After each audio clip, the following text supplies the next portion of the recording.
तसव्वुर करें कि आप अपनी पूरी जिंदगी इबादत और तहज्जुद में उठने में गुजारें, खैरात दें, कुरान की तिलावत करें। आपने इस उम्मीद पर नफल इबादत की ताकि अल्लाह का कुर्ब हासिल हो, लेकिन क़यामत के दिन जब आप अपने अमाल नामे को देखते हैं तो वो नेक अमाल जिनसे आपने उम्मीदें बांध रखी थी और जिनके भरोसे आप आखिरत में निजात पाना चाहते थे, वो सब गायब होते हैं। खाता खाली होता है, वो कहीं दिखाई नहीं देते और फिर सूरत हाल मजीद बदतर हो जाती है। जब आपको अमाल नामा बाईं जानिब से दिया जाता है, आप उसका मतलब जानते हैं। अगर आपके गुनाहों का पलड़ा आपके नेक अमाल पर भारी हो और आपको जन्नत में जाने से पहले दोज़ख से गुजरना हो तो अमाल नामा आपको बाईं जानिब से दिया जाता है। आप चौंक जाते हैं, खुद से कहते हैं, रुको, ये कैसे मुमकिन है? या जो कुछ भी मैंने किया वो सब बेकार गया? आपको इस बात का एहसास तक नहीं हुआ कि आपकी जिंदगी में एक ऐसा गुनाह था जिसे आप बार बार दोहराते रहे। बज़ाहिर वो एक छोटा, बेज़रर, यहाँ तक कि आम सा था।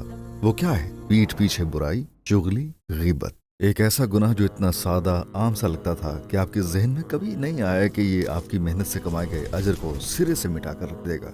आज हम जानेंगे कि दर हकीकत ये गुनाह कितना संगीन और खौफनाक है। वो गुनाह जिसे हम अमूमन इतनी संजीदगी से नहीं लेते। वो किस किस्म के अल्फाज हैं जो अनजाने में हमें गीबत की तरफ धकेल देते हैं। और क्या आप जानते थे कि बाज़ हालात में गीबत की दर हकीकत इजाज़त है, ये हलाल है? वो कौन से हालात हैं, हम इसके बारे में बात करेंगे। और सबसे अहम बात यह है कि हम इस खौफनाक गुनाह से अपने आप को कैसे बचा सकते हैं। हम इन सब बातों के बारे में बात करेंगे। तो चलें शुरू करें। मशहूर ज़माना स्कॉलर बदियुज़्ज़मान नूरसी गीबत के बारे में कुछ यूं बयान करते हैं। वो कहते हैं, ये एक आग की मानंद है जो अच्छे अमाल को इस तरह खा जाती है जैसे शोले लकड़ी को। क्या ये खौफज़दा करने वाली बात नहीं? ये बात सोचने पर मजबूर कर देती है कि अगर आज तुम्हें मौत आ जाए तो क्या लगता है तुम कहाँ जाओगे, जन्नत में या दोज़ख में? इसके बारे में एक सेकंड के लिए सोचिए। आपको उम्मीद है अल्लाह की रहमत पर, आप इबादत करते हैं, खैरात देते हैं, आप एक अच्छा इंसान बनने की कोशिश करते हैं। इससे महसूस होता है कि आप सही रास्ते पर हैं। लेकिन रुकें, क्या आपको वाकई यकीन है? क्या हो अगर आखिरत में आप अपने आप से सवाल पूछ रहे हो, मेरा अमाल नामा मेरे बाएं हाथ में क्यों दिया जा रहा है? क्योंकि आपकी जिंदगी में एक ऐसा गुनाह था जो बज़ाहिर बहुत छोटा और बेज़रर था, लेकिन वो आपके अच्छे अमाल को खाए जा रहा था। एक दूसरा मुश्किल सवाल, क्या आप कभी भी किसी मुर्दा इंसान का गोश्त खाना चाहेंगे? बल्कि इससे भी बदतर अपने सगे भाई का गोश्त। ये सब सुनना खौफनाक और घिनौना है ना? लेकिन अगर हम गैर महसूस तरीके से रोजाना ऐसा ही काम कर रहे हो तो एक गुनाह ऐसा है जिसे अल्लाह ताला ने अपने मुर्दा भाई का गोश्त खाने के मुतरादिफ करार दिया है। ये न सिर्फ आपके अच्छे अमाल को मिटा देता है बल्कि आप पर दूसरों के गुनाहों का बोझ भी लाद देता है। सूरह अल-हुजरात में अल्लाह ताला गीबत के हवाले से हमें खबरदार करते हैं। वो फरमाते हैं, ऐ ईमान वालो, गुमानों से बचो, बेशक बाज गुमान गुनाह होते हैं, और ऐब न ढूंढो और न एक दूसरे की गीबत करो। क्या तुम में से कोई अपने मरे हुए भाई का गोश्त खाना पसंद करेगा? तो ये तुम्हें गवारा ना होगा। और अल्लाह से डरो, बेशक अल्लाह बहुत तौबा कबूल करने वाला और मेहरबान है। सिर्फ तसव्वुर करें, कोई लेटा हुआ है, मुर्दा है, और आप वाकई उसके जिस्म को चबा रहे हैं। घिनौना, गंदा महसूस होता है ना? और जब आप गीबत करते हैं तो तब भी ऐसा ही होता है। आप बदतरीन गुनाहों में से एक गुनाह कर रहे हैं। बाज़ गुनाह ऐसे हैं जिनके बारे में तकरीबन सभी मुत्तफिक हैं कि वो बुरे हैं, जैसे कि ज़िना, जुआ खेलना, इल्जाम तराशी। लोग उनसे दूर रहते हैं। अब जरा तसव्वुर करें कि कोई कहता है कत्ल हर किसी का रद्द-ए-अमल होगा। ओह, कितना खौफनाक है। लेकिन गीबत खोरी का क्या?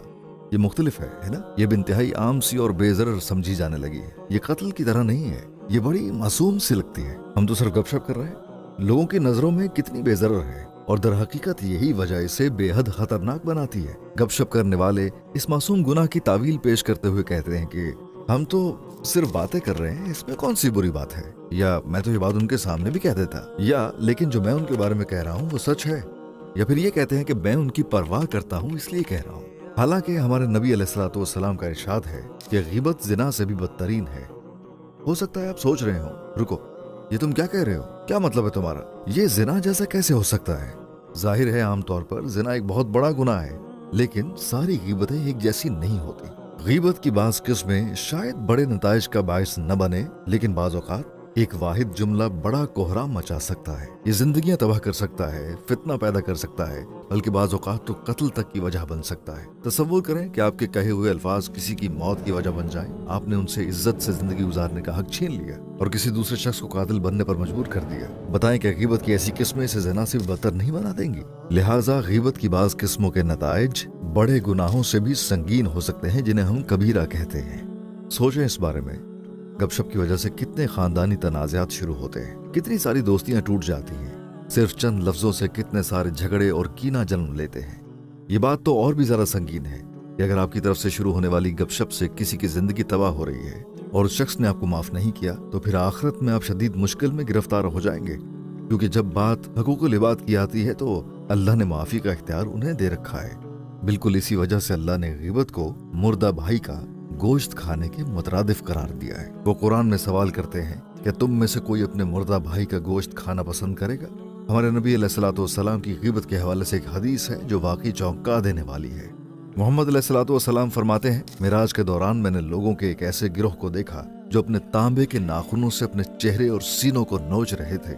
मैंने पूछा, ए जिब्राइल, ये कौन लोग हैं? जिब्राइल ने जवाब दिया, ये वो लोग हैं जो दूसरे लोगों का गोश्त खाते थे और उनकी इज्जतें पामाल करते थे। क्या ये दहला देने वाली सजा नहीं है? क्या ये वाकई काबिल कदर है? हम गीबत के इतने आदी हो गए हैं कि दिन के इख्तिताम पर जब हम अपने आप से पूछते हैं कि क्या आज मैंने कोई गुनाह किया, तो हम कहते हैं कि नहीं, ये काम सा दिन था, अल्हम्दुलिल्लाह मैंने कुछ गलत नहीं किया था। ये इतना आम हो चुका है कि जैसे ही दो लोग साथ बैठते हैं तो वो किसी और के बारे में बुराई करना शुरू कर देते हैं। कुछ लोग एतराज करते हैं और कहते हैं कि तुम ये सब कह रहे हो लेकिन हम गपशप नहीं कर रहे, हम तो सच्चाई बयान कर रहे हैं। भाई, अगर वो सच नहीं था तो वो इल्जाम तराशी होती, अगर वो सच था तो वो गीबत खोरी होती। तो फिर क्या फर्क है गीबत और बहतान तराशी में? पैगम्बर अलैहिस्सलाम इस सवाल का जवाब देते हैं। आप फरमाते हैं, क्या तुम जानते हो गीबत क्या है? सहाबियों ने जवाब दिया, अल्लाह और उसके पैगम्बर बेहतर जानते हैं। मोहम्मद अलैहिस्सलाम ने इरशाद फरमाया, अपने भाई के बारे में ऐसी बात करना जो उसे नागवार गुजरे गीबत कहलाती है। उनसे किसी ने अर्ज किया, जो मैंने कहा मेरा भाई वैसा ही हो तो? मोहम्मद अलैहिस्सलाम ने जवाब दिया, अगर वो दर हकीकत वैसा ही है जैसा तुमने कहा तो ये गीबत हुई, लेकिन अगर वो वैसा नहीं है तो ये बहतान तराशी हुई। लिहाजा दोनों सूरतों में ये एक गुनाह है। तसव्वुर करें कि हम दोस्तों का एक गिरोह है, उमर, आदम और मैं एक साथ बैठे हों और हम अंसर के बारे में बुरा कहना शुरू कर दें। अंसर यहाँ मौजूद नहीं, मैं अंसर के बारे में गीबत करना शुरू करता हूँ, अंसर के बारे में बुरी बातें कहता हूँ, आपके जहनों में उसकी साख खराब करता हूँ। वक्त गुजरने के साथ साथ वो आपकी नजरों से गिर जाएगा और आप उससे दूर हो जाएंगे। बिल्कुल इसी तरह जब अंसर यहाँ है और आदम यहाँ नहीं है, हम आदम की बुराइयां करते हैं, हम फिर से गीबत करते हैं। इस वजह से हर कोई एक दूसरे के बारे में बुरा सोचना शुरू कर देता है और बजाय इसके कि हम भाइयों की तरह एक दूसरे के करीब हो, हम दूर हो जाते हैं। इस बैठक से पहले हम एक दूसरे पर भरोसा था, हमारी दोस्ती मजबूत थी, लेकिन अब शुबहात हमारे जहनों में दाखिल हो चुके हैं और हमारी दोस्ती टूटना शुरू हो गई है। हालांकि इस्लाम हमें भाइयों की तरह रहने का कहता है और एक दूसरे की इज्जत और हिफाजत करने की तालीम देता है। इस्लाम कितना खूबसूरत दीन है। ये अंसर की गैर मौजूदगी में भी अंसर की इज्जत की हिफाजत करता है। ये हमारे दिलों को पाकीज़ा और हमारे बीच भरोसे को टूटने से महफूज रखता है।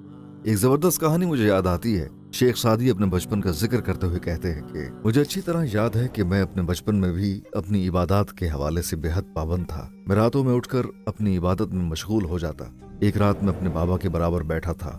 मैंने पूरी रात अपनी आंखें तक बंद नहीं की और ना ही कुरान को नीचे रखा। उस दौरान इर्द गिर्द कुछ लोग सो रहे थे। मैंने अपने बाबा से कहा, इनमें से किसी एक ने भी तहज्जुद की नमाज के लिए उठने की कोशिश नहीं की। ये लोग तो इस तरह सो रहे हैं जैसे मर चुके हो। ये सुनने के बाद मेरे बाबा ने कहा, मेरे बेटे, लोगों की गीबत करने की बजाय अगर तुम भी इन लोगों की तरह सोए रहते तो ये ज्यादा बेहतर था। बाज़ औक़ात हमें अंदाजा तक नहीं होता कि हम गीबत कर रहे हैं, तो फिर हम ये कैसे समझ सकते हैं कि जो बातें हम कर रहे हैं वो गीबत हैं भी या नहीं? इसका असूल हमेशा एक ही होता है। जिस इंसान के बारे में हम गुफ्तगू कर रहे हैं, अगर वो वहाँ मौजूद हो तो उसे नागवारी महसूस होगी या नहीं? हकीकत तो ये है कि हमारे सच कहने से भी सूरत हाल तब्दील नहीं होती। अगर ये सच नहीं तो ये बहतान है। हमारे मुफक्किरों ने एक हैरत अंगेज नुक्ता वाज़ेह किया है। ये गुनाह सिर्फ उसी के खाते में नहीं जाएगा जो ये बात कह रहा है, बल्कि उसके भी हिसाब में लिखा जाएगा जो रजामंदी से सुन रहा है। अगर एक शख्स उस माहौल में रुकता है जहाँ गीबत हो रही है और खुशी से सुनता है तो उस गुनाह में वो भी हिस्सेदार होगा। शायद अब हमने इस गीबत नामी बीमारी को पहचानना शुरू कर दिया है, वो जो बज़ाहिर बेज़रर लेकिन खामोशी से हमारे नेक अमाल को खा जाती है। ऐसी सूरत हाल में जहाँ गीबत हो रही हो, हमें नरमी के साथ मौजू को बदलने और लोगों को इससे रोकने की कोशिश करनी चाहिए। या अगर कोई और हरबा कारगर ना हो तो हमें उस मजलिस से उठकर चले जाना चाहिए। अगर हम वहाँ रुके और अपनी मर्जी से सुनते रहे तो हम भी उस गुनाह में शराकतदार होंगे। मोहम्मद अलैहिस्सलाम का इरशाद है, वो जिसने अपने भाई की इज्जत का तहफ़्फ़ुज़ किया तो अल्लाह क़यामत के दिन उसके चेहरे को आग से महफूज रखेगा।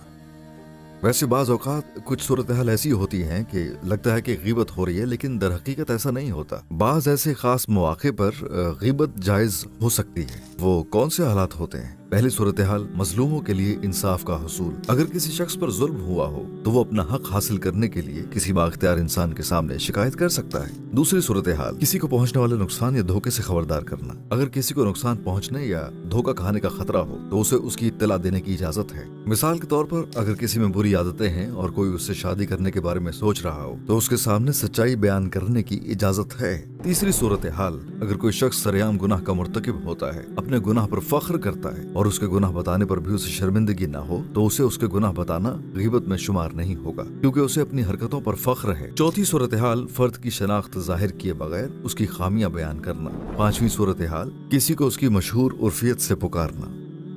अगर कोई शख्स आम तौर पर अपनी उर्फियत से पहचाना जाता है, जैसे कि अंधा या लंगड़ा कहना, और उनके बारे में बयान करने का कोई दूसरा तरीका मौजूद ना हो तो ये गीबत नहीं कहलाई। ताहम अगर ऐसा मजाक उड़ाने की नियत से किया जाए तो ये हराम है। इन सूरत हाल में की जाने वाली बातें गुनाह नहीं है। जाहिर है कि इसमें बुरी नीयत शामिल नहीं होनी चाहिए। एक बार मैंने एक अजीम इस्लामी मुफक्कर का कौल सुना था।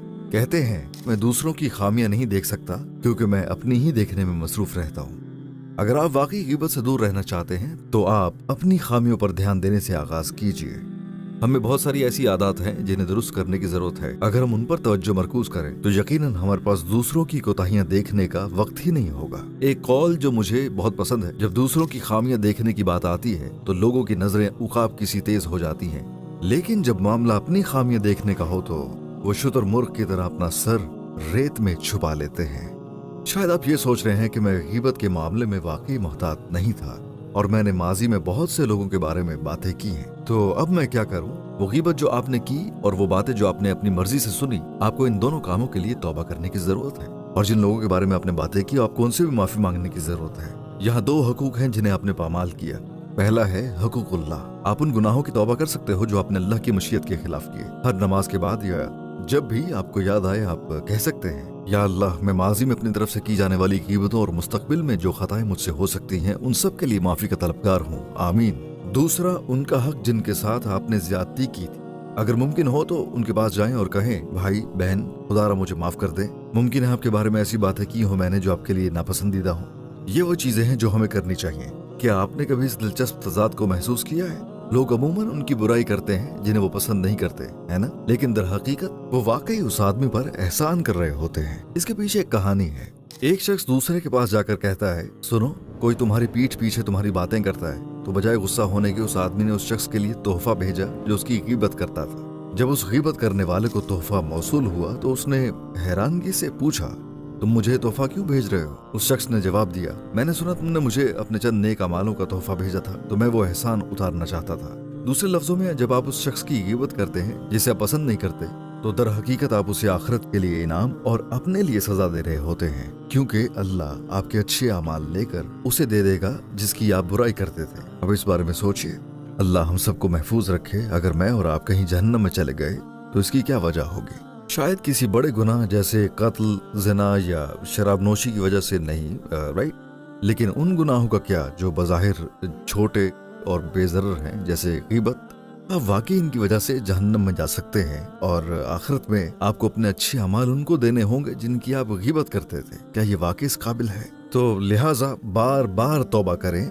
जिनकी गीबत की हो उनसे माफी मांगे, और जब कोई आपके सामने गीबत शुरू करे तो उसे कहें, मेरे भाई बात सुने, ये गीबत है, इसके बारे में बात मत करें। रोक दे उन्हें, क्योंकि सिर्फ वहां बैठना और उन्हें सुनना भी हमें इसका हिस्सा बना देता है। मोहम्मद अलैहिस्सलाम का इरशाद है, जो अपने मुसलमान भाई के ऐब पर पर्दा डालता है, क़यामत के दिन अल्लाह उनके ऐबों पर पर्दा डाल देंगे। अगर आप गीबत छोड़ देते हैं तो क़यामत के दिन अल्लाह आपके गुनाहों की पर्दापोशी करेंगे। कितना खूबसूरत वादा है। आप जानते हैं मोहम्मद अलैहिस्सलाम ने कैसे कहा, जो खामोश है वो महफूज है। अल्लाह हमें हमारी जुबानों पर काबू रखने में मदद फरमाए। अब से 100 साल बाद हम में से कोई भी जमीन के ऊपर नहीं होगा, हम सब जमीन के नीचे होंगे।